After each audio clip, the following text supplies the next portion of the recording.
കാരുണ്യത്തിന്റെ 10 കടന്ന് മുസ്ലിം സമൂഹം പ്രാർത്ഥനാ നിർഭരമായ പാപമോചനത്തിന്റെ 10ലേക്ക് പ്രവേശിച്ചു. ഇതോടെ നോമ്പുതുറകളും ഉദ്ബോധന ക്ലാസുകളും സജീവമായി. റമളാനിലെ രണ്ടാമത്തെ 10ലേക്ക് പ്രവേശിച്ചതോടുകൂടി നോമ്പുതുറയിലും ഉദ്ബോധന ക്ലാസുകളും സജീവമാക്കിയിരിക്കുകയാണ് മുസ്ലിം മതവിശ്വാസികൾ. 30 അല്ലെങ്കിൽ 29 ദിവസത്തെ റമദാൻ എണ്ണുമ്പോൾ ദിവസങ്ങളെ 3 പത്തുകളായി തിരിച്ച് ആദ്യ 10 ദിനങ്ങളെ കാരുണ്യത്തിന്റേതെന്നും രണ്ടാമത്തെ 10നെ പാപമോചനത്തിന്റെ 10 എന്നും മൂന്നാമത്തെ 10നെ നരകമോചനത്തിന്റെ 10 എന്നുമാണ് വിശ്വസിക്കുന്നത്.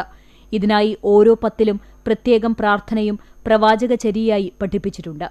നാഥന്റെ കാരുണ്യത്തിനായി പ്രാർത്ഥിച്ച് അറിഞ്ഞും അറിയാതെയും ചെയ്തുപോയ തെറ്റുകളെല്ലാം പുറത്തു നൽകാനും ഹൃദയം ശുദ്ധീകരിക്കുവാനുമുള്ള പ്രാർത്ഥനയോടെയാണ് രണ്ടാമത്തെ 10നെ വിശ്വാസികൾ കാണുന്നത്.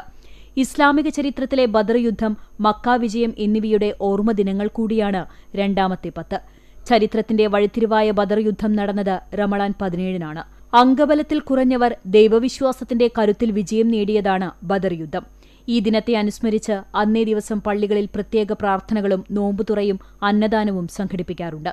പ്രവാചകൻ മുഹമ്മദ് നബി മക്കയിൽ നിന്നും മദീനയിലേക്ക് പലായനം ചെയ്തതിനു ശേഷം തിരിച്ച് മക്കയിലേക്ക് വന്ന ദിനമാണ് മക്കം ഫതഹ് അഥവാ മക്ക വിജയം.